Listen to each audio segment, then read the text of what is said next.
Good morning, students. Today we'll be starting with a new chapter that is called collection of data.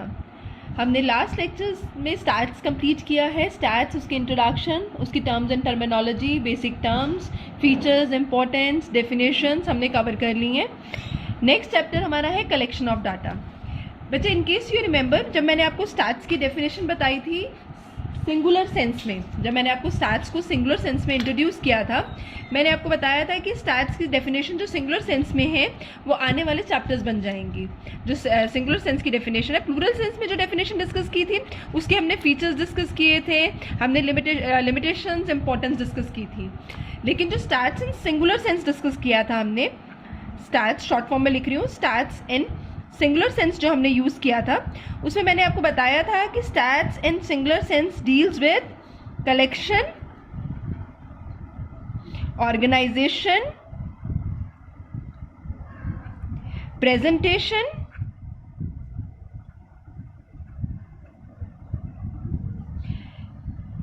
Analysis and interpretation of numerical data. Interpretation of numerical data, ये मैंने आपको definition discuss की थी आपके साथ. फिर मैंने आपको ये भी बता दिया था कि ये आने वाले चैप्टर्स बनेंगे. तो जो कलेक्शन पहला स्टेप था स्टैट्स का, डाटा कलेक्शन का, स्टैट्स इन सिंगुलर सेंस का, सॉरी, उसको हम फर्स्ट चैप्टर डिस्कस करेंगे, that is collection of data. Data क्या होता है? वी नो इट कि जब फैक्ट्स एंड फिगर्स किसी प्रॉब्लम से रिलेटेड कलेक्ट किए जाते हैं तो उसे डाटा कहा जाता है. रॉ डाटा वो होता है जो डाटा हम कलेक्ट करते हैं किसी भी एजेंसी से, किसी भी सोर्स से, अपने इन्वेस्टिगेशन को पूरा करने के लिए. That becomes data. मतलब वो फिगर्स जो किसी पर्पस के लिए कलेक्ट की जाती हैं और आपकी इन्वेस्टिगेशन को सेटिस्फाई करती हैं, हम उसे डाटा कहते हैं. Now what are the various ways of collecting the data? कौन से तरीके हैं जिनसे हम डाटा कलेक्ट कर सकते हैं? सो हम collection of data, there are two sources of collecting the data. One is called internal sources and other one is called external source. One is called internal and other one is called external source. Now what is the difference between the two, internal and external source? क्या होता है, कैसे collect करते हैं, वो हम इस chapter में डिस्कस करेंगे. इंटरनल सोर्सेज ऑफ डाटा क्या होते हैं बेटा? जब डाटा ऑर्गेनाइजेशन के अंदर से ही कलेक्ट किया जाता है, दैट मीन्स डाटा ऑर्गेनाइजेशन के profit and loss account, sales report, balance sheet, इससे हम कलेक्ट करते हैं. मतलब कंपनी के इंटरनल सोर्स से ही कलेक्ट करते हैं, उसे इंटरनल डाटा कहता है. The data which is collected from within the organisation, that is called as internal data. And what is external data? The data which is collected from the external source. External means the source which is outside the organisation. वो source जो organisation के बाहर का है, जहां से data collect किया गया है, उसे एक्सटर्नल सोर्स कहते हैं. लेट अस टेक एग्जाम्पल कि सपोज करो कंपनी, ट्रांसपोर्ट कंपनी है, उसको पता करना है कि उसके अलावा कौन कौन सी कंपनीज जो हैं उसके एरिया में ट्रांसपोर्ट कंपनीज ऑपरेट कर रही हैं. तो लोकल ट्रांसपोर्ट से वो सारी ट्रांसपोर्ट कंपनीज का डाटा लेके आते हैं. This will be termed as external data, क्योंकि हमने बाहर से यूपी गवर्नमेंट से यूपी की ट्रांसपोर्ट कंपनीज का डाटा कलेक्ट किया किसी कंपनी ने, तो ये कौन सा सोर्स होगा? एक्सटर्नल, क्योंकि ये कंपनी का इंटरनल सोर्स नहीं है, अंदर से नहीं, हमने बाहर से कुछ भी हो सकता है, बाहर से कोई भी सोर्स हो सकता है, उससे जो डाटा कलेक्ट किया जाता है उसे एक्सटर्नल डाटा कहा जाता है. The data which is collected not from the internal, not from the inside the organisation, but from some external source, that is called as external data. Now after discussing internal and external data, external data जो collect करते हैं बेटा, उसको भी collect जो किया जाता है, that is of two types. One is called as primary data and other one is called as secondary data. First one is called as primary and second one is called secondary data. Let us understand the meaning of the term primary data and secondary data. बच्चे, primary data वो data होता है जो investigator अपने purpose के लिए collect करता है. दैट मीन्स वो पहले किसी और के पर्पस के लिए कलेक्ट किया हुआ डाटा को यूज ना करके अपने पर्पस के लिए डाटा खुद कलेक्ट करता है, उसे प्राइमरी डाटा कहा जाता है. That means the data which is collected by the investigator for his own purpose of investigation. Data which is collected by the investigator for his own purpose of investigation, that is called as primary data. Secondary data, जो data किसी और ने किसी और purpose के लिए collect किया था और मैं उसको अपने पर्पस के लिए या इन्वेस्टिगेटर उसको अपने पर्पस के लिए यूज कर लेता है, उसे सेकेंडरी डाटा कहते हैं। That means the data which was already in existence, उसको हम अपने पर्पस के लिए यूज कर लेते हैं, that is called secondary data. Census में से कोई डाटा हमने यूज कर दिया, या हमने गवर्नमेंट की किसी रिपोर्ट में से कोई डाटा यूज कर लिया, हमने बुक में से कोई पब्लिश डाटा उठा लिया, गवर्नमेंट की कितनी सारी मैनुअल्स आते हैं, इतने सारी पब्लिकेशंस आती हैं, उसमें से कोई डाटा उठा लिया, ये सारा का सारा सेकेंडरी डाटा होगा। मैंने अपने पर्पस के लिए कलेक्ट नहीं किया है, गवर्नमेंट ने किसी और पर्पस के लिए कलेक्ट किया था, मैंने उसको अपने पर्पस के लिए यूज कर लिया, उसे सेकेंडरी डाटा कहा जाता है। So external sources of data are of two type, primary and secondary. Primary, जब मैं मेरी जो भी इन्वेस्टिगेशन है उसके लिए मैं खुद डाटा कलेक्ट करूंगी, प्राइमरी इन्वेस्टिगेशन होगी, प्राइमरी डाटा होगा। एंड सेकेंडरी, जो ऑलरेडी किसी और ने कलेक्ट किया हुआ है अपनी इन्वेस्टिगेशन के लिए और मैं उसको अपनी इन्वेस्टिगेशन के लिए यूज कर लेती हूँ। बच्चे, जब मैं ये आपको टॉपिक समझाऊंगी, दो टर्म्स में बहुत रेगुलरली यूज करूंगी, इन्वेस्टिगेटर, इन्वेस्टिगेशन। इन्वेस्टिगेटर वो होता है जो डाटा कलेक्ट करता है, उसे इन्वेस्टिगेटर कहा जाता है। इन्वेस्टिगेशन, जिस एरिया पे हम डाटा कलेक्ट कर रहे हैं, that area is called area of investigation. So investigator collect करता है और इन्वेस्टिगेशन जिस एरिया का डाटा कलेक्ट किया जाता है। नाउ प्राइमरी डाटा वो डाटा होता है जो ओरिजिनल इन नेचर होता है। बेटा, मैंने अपने पर्पस के लिए खुद डाटा कलेक्ट किया तो ये ओरिजिनल होगा, ये एक्सपेंसिव होगा, इसको कलेक्ट करने के लिए हमेशा टाइम ज़्यादा लगेगा, कॉस्ट ज़्यादा लगेगी और ये रिलायबल भी ज़्यादा होगा। ओरिजिनल होगा, एक्सपेंसिव होगा, कॉस्ट ज़्यादा लगेगी, रिलायबल होगा। ये आपके मेथड को, इसको आपको इसमें चेंजेस करने की ज़रूरत नहीं है क्योंकि आपने अपने पर्पस के लिए डायरेक्टली अपनी सोर्स से डाटा कलेक्ट किया है। और this data is more original, expensive, costly but reliable. इसी प्राइमरी डाटा के बेसिस पे जो भी इन्वेस्टिगेशन किया जाएंगे उसके रिजल्ट्स जो हैं वो ज़्यादा रिलायबल होंगे as compare to secondary data. Now on the other hand, secondary data क्या होगा? Less original, less expensive,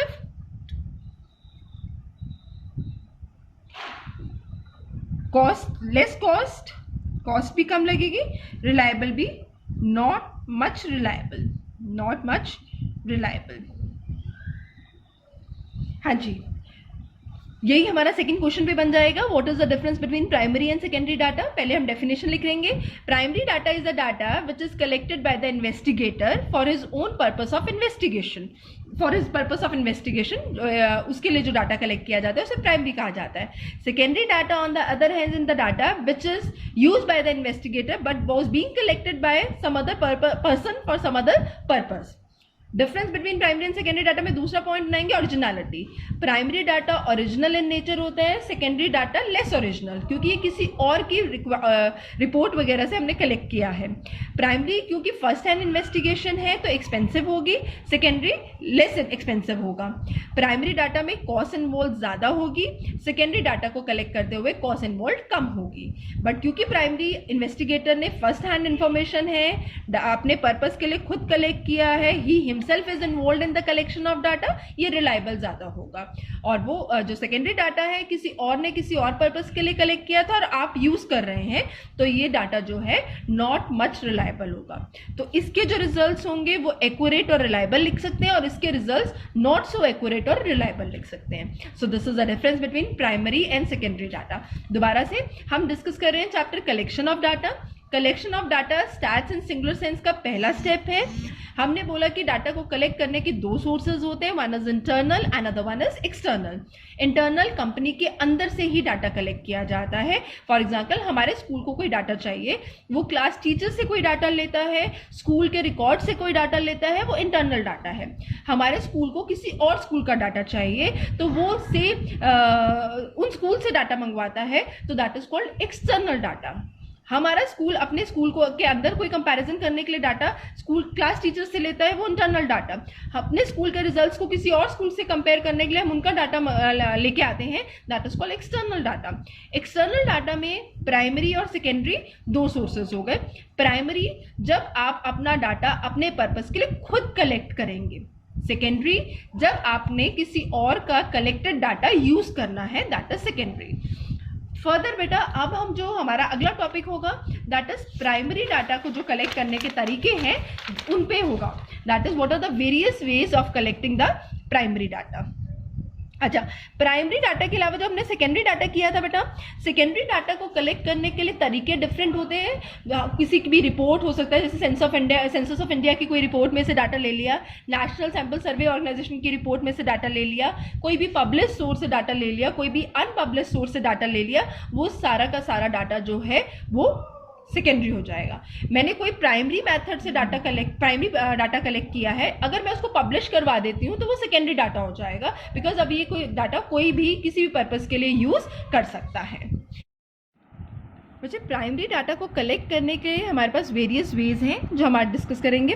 primary data को कलेक्ट करने के लिए हमारे पास है direct personal investigation first method, indirect oral investigation second method, telephonic interview third, information through local correspondent fourth, questionnaire fifth method. Let us discuss the definition. इसी chapter में हमें इन्हीं मेथड्स को डिटेल में डिस्कस करेंगे कि ये मेथड्स होते क्या हैं डाटा कलेक्ट करने के, इनके मेरिट्स क्या है, डीमेरिट्स क्या है, उसी के ऊपर पूरा चैप्टर है. नाउ बच्चे, प्राइमरी डाटा के मतलब समझने के बाद what are the various ways of collecting primary data. It is direct personal investigation, indirect oral investigation, telephonic interview, information through local correspondent and questionnaire. पहले शॉर्ट में इन सबका मीनिंग बताऊंगी कि आपके मेथड है क्या.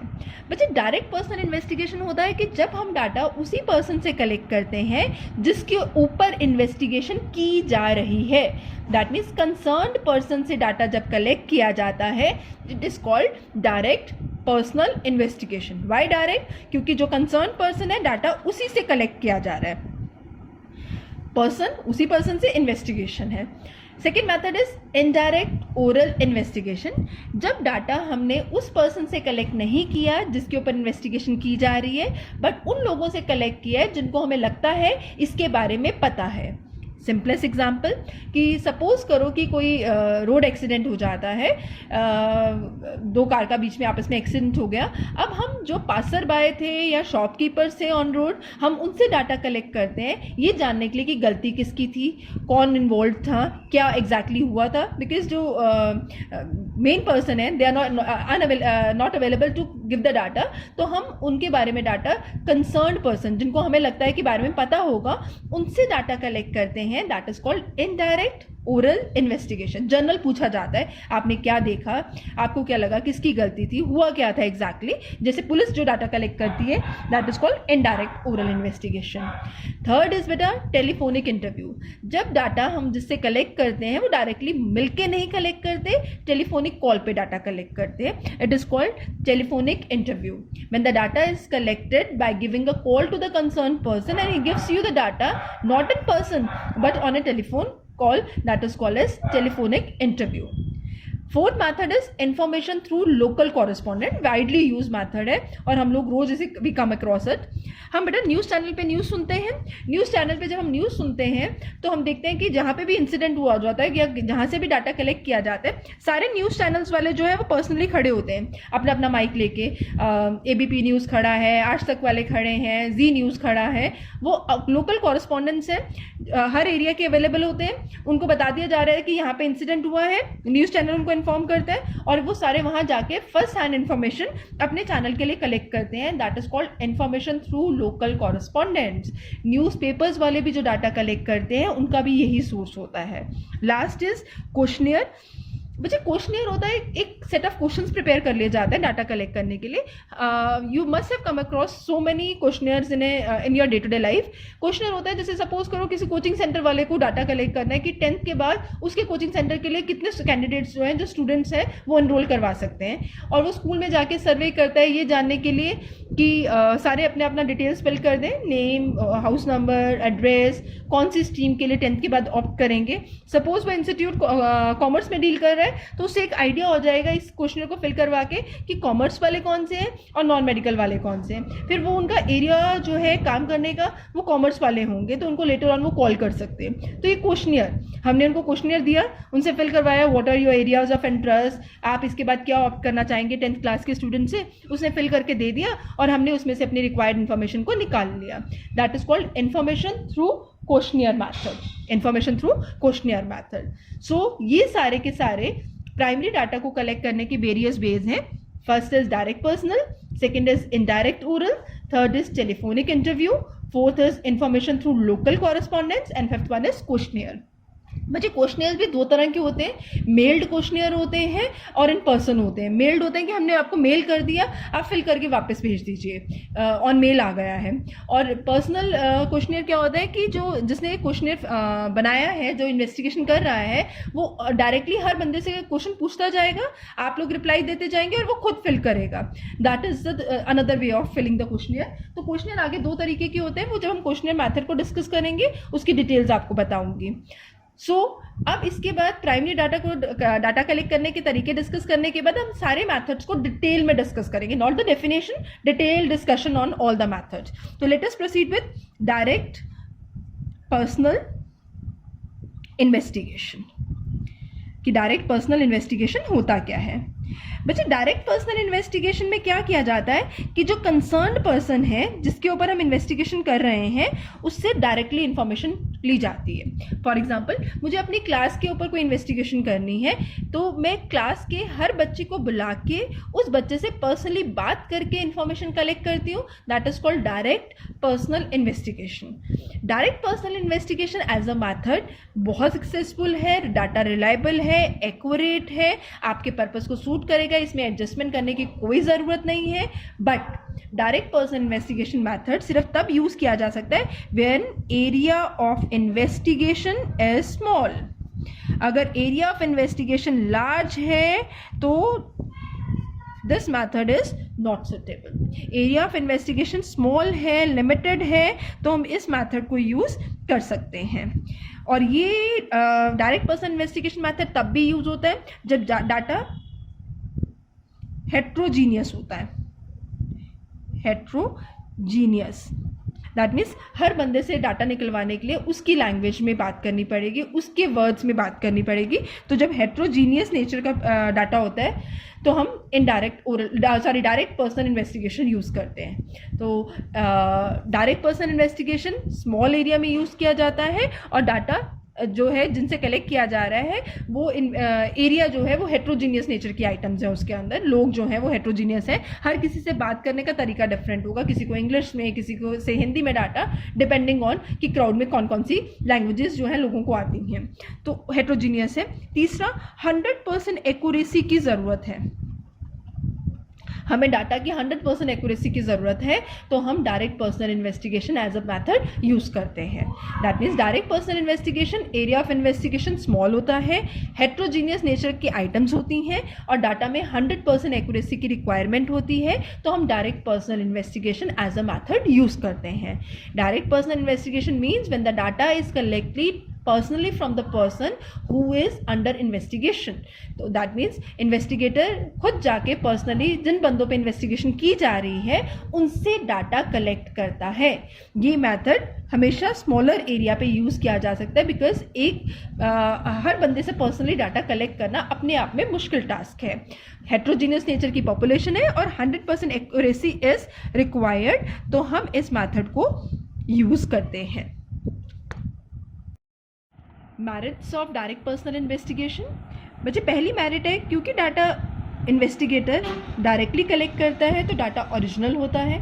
सेकंड, रिलायबल होगा क्योंकि सोर्स जो है उसी से कलेक्ट किया जा रहा है, जो बंदा इन्वेस्टिगेशन जिसके ऊपर किया जा रहा है, जो करना चाह रहा है वो भी इन्वॉल्व है, जिस पे किया जा रहा है वो भी इन्वॉल्व है, तो डाटा में रिलायबिलिटी होगी. तीसरा, डाटा फ्लेक्सिबल होगा. फ्लेक्सिबल का मतलब है हम डाटा कलेक्ट करते हुए फ्लेक्सिबल रहते हैं. दैट मीन्स जो लैंग्वेज जिस तरीके से उसको बात समझ आ रही है हम क्वेश्चन को उस अकॉर्डिंगली चेंज करके उससे डाटा ले सकते हैं, तो फ्लेक्सिबिलिटी मेंटेन्ड रहती है. नेक्स्ट, यूनिफॉर्मिटी, क्योंकि डाटा कलेक्ट किया जा रहा है एक यूनिफॉर्म मैनर में. ऐसा नहीं है जब सेकेंडरी डाटा हम किसी का यूज़ करते हैं तो डाटा को अपने अकॉर्डिंग चेंज करना पड़ता है. बट इसमें हर बंदे से जब हम इन्वेस्टिगेशन कर रहे हैं, जैसे मैं अपनी क्लास के 10 बच्चों पे इन्वेस्टिगेशन कर रही हूँ तो 10 बच्चों को जो क्वेश्चन पूछूंगी वो यूनिफॉर्म मैनर में पूछूंगी. 10 क्वेश्चन हैं, पहले क्या पूछना है, दूसरा क्वेश्चन क्या पूछना है, तीसरा क्या पूछना है, एक सेट ऑफ पैटर्न में पूछूंगी तो ताकि जो डाटा कलेक्ट हो वो यूनिफॉर्म हो. चौथा, suitable for all type of question. Personal question है जो बंदा पब्लिकली रिप्लाई नहीं करेगा वो भी डायरेक्ट पर्सनल इन्वेस्टिगेशन में हम उससे पूछ सकते हैं और बता सकते हैं कि आपसे जो डाटा लिया जा रहा है उसको इन्वेस्टिगेशन के पर्पज़ के लिए यूज़ किया जाएगा और इस डाटा की 100% सीक्रेसी मेंटेन की जाएगी। दिस इज़ फॉरमोस्ट थिंग कि आपको बताना है कि ये डाटा जो है वो इन्वेस्टिगेशन के अलावा किसी और को नहीं दिया जाएगा। So these are the merits of first method, that is direct personal investigation. Original, reliable, flexible, uniformity maintain कर सकते हैं and suitable for all types of questions. Personal और मैथमेटिकल कैलकुलेशन नहीं समझ आ रही, हम साथ में बता सकते हैं। ऐसी कैलकुलेशन का भी कोई डाटा कलेक्ट करना है तो हम उसके अकॉर्डिंग उसको यूज़ कर सकते हैं। Demerits, disadvantages, not suitable for wider area. जब एरिया ऑफ इन्वेस्टिगेशन बहुत बड़ा है तो हर बंदे से पर्सनल डाटा कलेक्ट करने की पॉसिबिलिटी नहीं है बेटा, तो हम इस मेथड को यूज़ नहीं कर सकते। सिर्फ डायरेक्ट पर्सनल इन्वेस्टिगेशन तब यूज़ होता है when the area of investigation is small. Second, क्योंकि पर्सनली हर बंदे से डाटा कलेक्ट करना है एक्सपेंसिव होगा। एक्सपेंसिव, आपको बहुत सारे इन्वेस्टिगेटर्स अपने नीचे अपॉइंट करने पड़ेंगे जो आपके बिहाफ पे जाके, अगर लोग ज़्यादा हैं तो हर बंदे से पर्सनली जाके डाटा कलेक्ट करेगा। थर्ड, टाइम कंज्यूमिंग है, क्योंकि पर्सनली डाटा करना है, हर बंदे से बात करनी है, तो डाटा कलेक्ट करने में टाइम एफर्ट्स ज़्यादा लगेंगे। चौथा, personal prejudice, very very important. इसमें बंदा डाटा को अपने अकॉर्डिंग मैनिपुलेट कर सकता है। जब डाटा इन्वेस्टिगेटर कलेक्ट कर रहा है तो दैट मीन्स क्योंकि डाटा कलेक्ट करते हुए वो अपनी पर्सनल विम्स को जो है वो आगे ला सकता है। मुझे कुछ इंटरप्रिटेट रिजल्ट जैसा करना है, मैं डाटा कलेक्ट करते हुए उसकी पोजीशन वैसी दिखा सकती हूँ। So that means personal prejudices involve. Fourth, trained personnel. Direct person investigation का काम हर बंदा नहीं कर सकता बेटा। It can be done by the person, the investigator who is well trained with the techniques to be use while collecting the data. And expert होना चाहिए जिसको ट्रेनिंग प्रॉपर दी गई हो कि डायरेक्ट पर्सन इन्वेस्टिगेशन का डाटा कलेक्ट कैसे करना है। So it can B, this method can be use only by the train personnel, और उनकी ट्रेनिंग की कॉस्ट वगैरह जो इन्वॉल्व होगी वो भी हाई होगी। इसीलिए ये इसकी डीमेरिट है कि ट्रेन पर्सोनल ही इस पर काम कर सकते हैं, कोई लेमैन जो है वो आपके लिए डाटा कलेक्ट करके नहीं ला सकता। So this was about first method, direct personal investigation. उसकी मेरिट्स हमने उसका पहले बताया कि वो कौन से पर्पस के लिए सुटेबल है, और उसके बाद बताया इसकी मेरिट्स क्या है, डीमेरिट्स क्या है।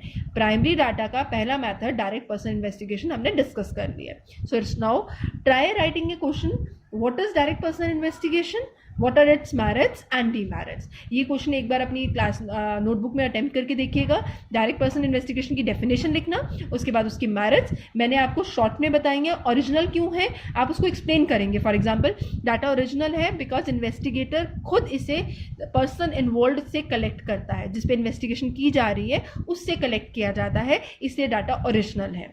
रिलायबल, क्योंकि वो उसने खुद इन्वॉल्व है, किसी और के कलेक्टेड डाटा पे ट्रस्ट नहीं कर रहा, तो डाटा रिलायबल है। तो हर पॉइंट को एक लाइन की एक्सप्लेनेशन देके विद अ रीजन उसकी मेरिट्स लिख के देखिए। वेरी इंपॉर्टेंट, किसी भी एक मेथड की डेफिनेशन, मेरिट्स और डीमेरिट्स पे नॉर्मली क्वेश्चन पूछ लिया जाता है। Explain direct person investigation as a method of collecting data, what are its merits and demerits, or when which circumstances direct personal investigation can be used as a method of collecting primary data।